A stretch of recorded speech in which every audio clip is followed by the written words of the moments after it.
Okay बच्चों, अब consumer protection का चैप्टर जो है वो आपको समझ में आ गया होगा। अब मैं लेट्स चेक कि आपको कितना समझ में आया और आप कैसे उसकी केस स्टडीज, कैसे उसके ऑब्जेक्टिव सॉल्व करें। ठीक है, पहला क्वेश्चन है एमसीक्यू से।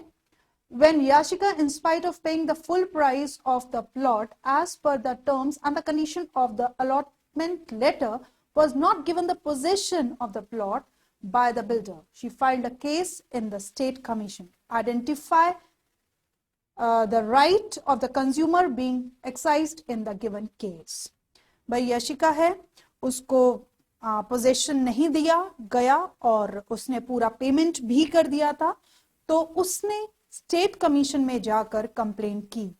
तो अब इसमें कहा गया है कि कौन सा राइट उसने यूज किया, right to safety, right to heard, right to seek redressal या राइट टू कंज्यूमर एजुकेशन। बताइए, सेफ्टी से कोई मतलब नहीं, सेफ्टी से कोई मतलब नहीं क्योंकि वहां पे सेफ्टी की कोई बात नहीं हो रही थी।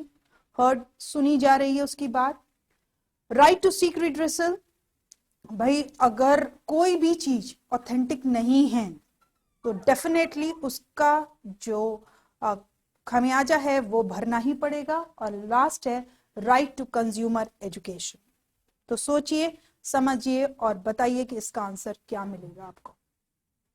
बिल्कुल सही, आपने जो सोचा वो बिल्कुल सही, that is right to seek redressal. भाई अगर उसे नहीं मिल रहा तो उसके पास पूरा राइट है कि वो जो उसे नहीं मिला उसके ऊपर वो रिड्रेसल कर सके। ठीक है, क्योंकि ये एक अनफेयर ट्रेड प्रैक्टिस है और जब भी अनफेयर ट्रेड प्रैक्टिस आपको दिखेगी तो आपको क्या याद रखना है, right to seek redressal. Got? Next, act of, second MCQ है, act of protecting the consumer against the unscrupulous, exploitative and unfair trade practice of manufacturers, traders and service provider. Name the act. वही तो हम पढ़ ही रहे हैं, सिर्फ एक ही important act, वो क्या है, कंज्यूमर प्रोटेक्शन एक्ट। गॉट?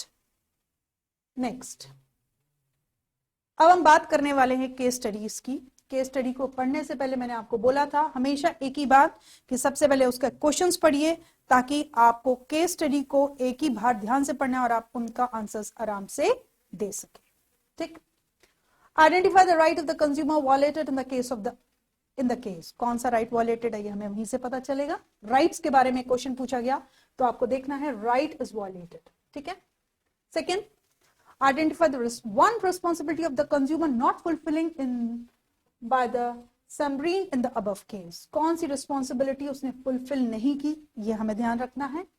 ठीक, third, can submarine file the case against the shopkeeper। क्या कंप्लेन वो फाइल कर सकती है शॉपकीपर पे? Let's see that। And the fourth is identify the type of the interest, type of the interest overlook by the shopkeeper. कौन सा shopkeeper ने interest को ओवरलुक किया? तो these are the 4 questions which you can see which is related to the case study. Coming back to the case study, let's read the case study. Samreen visits a shopping mall. She stops at a branded showroom of the Western attire. She enters the showroom and asks for the dress that has attracted her the most. The shopkeeper told her that she cannot buy it and has to choose from the options provided by him. Out of the necessity and the lack of the time, she pays for it and does not ask for the bill. She is making the payment and she is not asking for the bill. And you can see here also the shopkeeper told her that she cannot buy it. यहाँ पे shopkeeper मना कर रहा है and has to choose from the option provided by him. उसको नहीं दे रहा और वहां पे बोल रहा है जो मैं तुम्हें प्रोवाइड कर रहा हूं उसी में से आप चूज करिए। फिर मैं दोबारा पढ़ रही हूँ सेंटेंस को। Out of the necessity and the lack of the time she pays for it and does not ask for the bill. Later when she carries the dress at the home and she found it defective, she goes to the showroom the next day and asks for the replacement. The shopkeeper bluntly denies that the dress is purchased from him. यहाँ पे shopkeeper ने बिल्कुल मना कर दिया, नहीं भाई हमने नहीं खरीदा, हमारी दुकान की ये ड्रेस नहीं है। तो आप देख सकते हैं कि यहाँ पे क्या क्या चीजें हैं। सबसे पहले can not buy it and has to choose from the option available to him. जबरदस्ती आपको जो पसंद है आप वो नहीं खरीदोगे, जो मैं ऑप्शन दे रहा हूं उसमें से खरीदो। दूसरा, उसने बिल नहीं लिया, सबसे बड़ी गलती कर दी। तीसरा, जब वो नेक्स्ट डे गई और बोला कि भाई ये आपके दुकान से हमने परचेज की है, आप इसे चेंज करिए, तो उसने ब्लंटली मना कर दिया। देखिए क्वेश्चन देखिए, identify the right of the consumer violated in the above case. Right to inform, right to be heard, right to safety and right to choose. उसने क्या किया था, नहीं दिया था ना उसके मनपसंद ड्रेस और बोला था जो मैं आपको दिखा रहा हूं आप उसमें से चूज करिए। तो वहां पे कौन सा राइट है, right to choose. Got? Second question, consumer not fulfil by the Samreen in the case. कौन सी रिस्पॉन्सिबिलिटी नहीं की थी? अगर आपको याद हो उसने एक काम गलत कर दिया, क्या? उसने बिल नहीं लिया था, तो कौन सी रिस्पॉन्सिबिलिटी नहीं फुलफिल की? Ask for the full information, be quality conscious, exercise the right, insist on cash memo. She did not took a bill. That means she did not insist on the cash memo. Next, can Samreen file the case complaint against the shopkeeper? Can it be done? No, it cannot be done because there is no proof that the product was purchased by that shop, and the shopkeeper is also bluntly saying no to that. So she will not be able to file a complaint because she is not having any proof. Next, identify the type of the interest and the interest overlooked by the shopkeeper. Shopkeeper ने कौन सा जो interest है उसका वो overlook किया। देखिए, profit को तो खत्म ही किया उसने लॉन्ग टर्म इंटरेस्ट को ओवरलुक किया। क्यों? क्योंकि उसने आगे के बारे में सोचा ही नहीं, वो तो आज की प्रॉफिट की बात कर रहा है। लॉन्ग टर्म इंटरेस्ट उसने क्या कर दिया, ओवरलुक कर दिया। और यही चीज मैंने आपको समझाई थी जब मैंने आपको कंज्यूमर प्रोटेक्शन एक्ट की बात की थी, और मैंने आपको सबसे पहले बिजनेस में क्यों जरूरी है interest of the long term, क्योंकि लॉन्ग टर्म में अगर बिजनेस को सर्वाइव करना है तो कंज्यूमर प्रोटेक्शन एक्ट के रूल्स और रेगुलेशंस को फॉलो करना जरूरी है। ठीक, नेक्स्ट, अब यहां पर हम थोड़ा सा शॉर्ट क्वेश्चंस की बात करेंगे। हम उन क्वेश्चंस की बात करेंगे जो हमारे डिस्क्रिप्टिव होते हैं। तो आप देख सकते हैं, state the definition of the consumer as per the consumer protection 2019। मैंने आपको बोला था ना कि हम 2019 की बात करेंगे। देखिएगा, a consumer is generally understood as a person who use consumer goods और avail the service under the consumer protection act 2019। Consumer कौन है? जो हमारे गुड्स को यूज करता है या जो हमारी सर्विसेज को अवेल करता है, that is called as a consumer. A consumer is a person who buys any goods और avail the services from for a consideration. For a consideration का मतलब पैसे देकर या कुछ भी पेमेंट कर कर या किस भी तरीके से वो कुछ पेमेंट कर रहा है उसकी जगह, चाहे वो कैश दे रहा हो, चाहे वो चेक दे, चाहे वो किसी भी तरीके से पेमेंट कर रहा हो, which has been paid or promised or partly paid and partly promised or under any scheme of deferred payment। भाई कस्टमर है, कंज्यूमर ने प्रोडक्ट आपसे खरीदे, वो पूरा पेमेंट दे रहा है, वो आधा पेमेंट दे रहा है, ठीक है, वो किसी भी तरीके से डेफर्ड पेमेंट मोड का मतलब होता है अलग अलग तरीके के जो हम पेमेंट के मोड यूज करते हैं, ठीक है। किसी भी पेमेंट मोड की तरह जब वो आपको पेमेंट दे रहा है तो वो आपका कौन बन जाता है? कंज्यूमर। ठीक, next, it include any user or such goods or beneficiary of the services if such use is made with the approval of the buyers. It applies to both the offline and online transaction through the electronic means or by tele-shopping or direct selling or the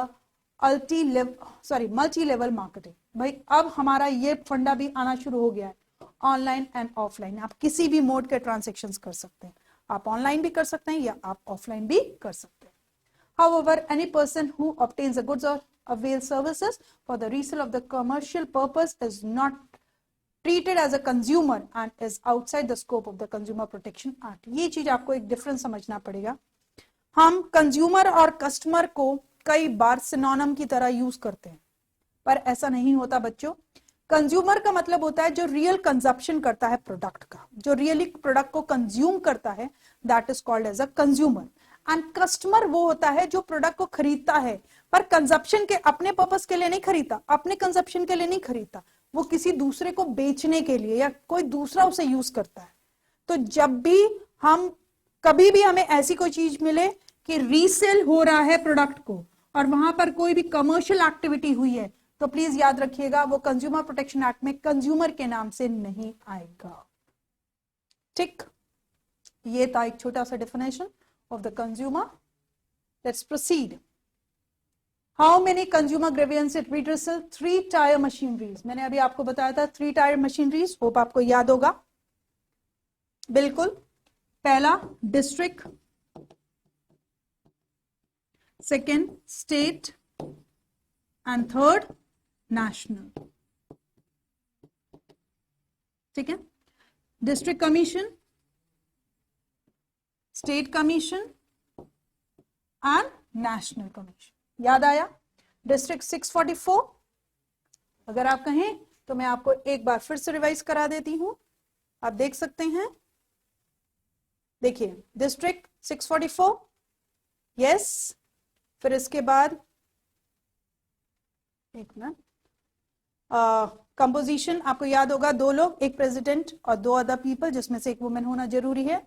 value of compensation क्या था यहाँ पे? 20 lakh, yes. और अगर कोई dissatisfy है district commission के result से, तो वो स्टेट कमीशन में विद इन 30 डेज वो जाके फाइल कर सकता है। याद आ गया? अब ऐसे ही देखिए स्टेट का, स्टेट में आपको याद होगा इट इज 365, इसमें भी 2 लोग, एक प्रेसिडेंट और 2 other people are involve, one should be a women. यहां पर जो आपका अमाउंट था वो 20 लाख से ज्यादा और 1 करोड़ के अंदर था। यहां पर भी अगर कंज्यूमर यहां के रिजल्ट से डिससेटिस्फाइड है तो वो 30 डेज के अंडर किसके पास जा सकता है? नेशनल कमीशन के पास जा सकता है। ठीक है, नेशनल कमीशन में ये पूरी कंट्री को देखता है। यहाँ पे जो कंपोजिशन है वो बेसिकली एक प्रेसिडेंट और 4 अदर मेंबर्स होते हैं, जिसमें से एक वुमेन होना जरूरी है। यहाँ पे वो केसेस फाइल होते हैं जो 1 करोड़ के ऊपर होते हैं, और यहाँ पर अगर कोई डिससेटिस्फाइड है नेशनल कमीशन के रिजल्ट से, तो वो किसके पास जा सकता है? सुप्रीम कोर्ट ऑफ इंडिया के पास जा सकता है। ठीक है, तो ये मैंने आपको दोबारा दिखा के इसलिए रिवाइज करा दिया ताकि आपको इसमें कोई प्रॉब्लम ना हो। Hope this is clear. Now, this is the end of Consumer Protection Act, and I hope आपको Consumer Protection Act समझ में आया होगा और आप इसके साथ आगे बढ़ेंगे।